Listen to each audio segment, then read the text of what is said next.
MS Excel এর এই পর্বে আমরা দেখব কিভাবে একটি রো এবং কলাম হাইড এবং আনহাইড করতে হয়। তো চলুন দেখা যাক। আমরা যদি একটা কলাম বা রো হাইড করতে চাই, প্রথমে তাকে সিলেক্ট করতে হবে, তারপর মাউসের রাইট বাটনে ক্লিক করে হাইড প্রেস করতে হবে, তাহলে কলামটা হাইড হয়ে গেল। তেমনিভাবে আমরা যদি রো হাইড করতে চাই, মাউসের রাইট বাটন ক্লিক করে হাইড ক্লিক করলে সেই রোটা হাইড হয়ে গেল।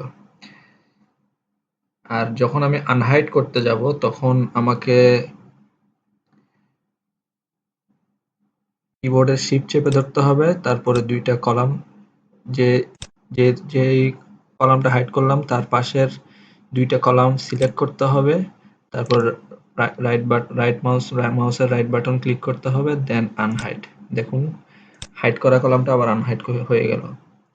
একইভাবে আমি যখন রো আনহাইড করব, তার উপরে এবং নিচের দুইটা কলামকে সিলেক্ট করতে হবে। প্রথমে শিফট চেপে ধরে উপর নিচে দুইটা রোকে আমি সিলেক্ট করলাম, তারপরে মাউসের রাইট বাটন ক্লিক করলাম, আনহাইড করলাম, আনহাইড হয়ে গেল।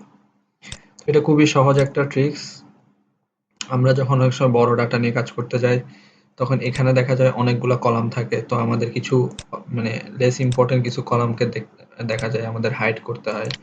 তো তখন আমাদের হাইড এবং আনহাইড এই ফাংশনটার খুবই প্রয়োজন হয়।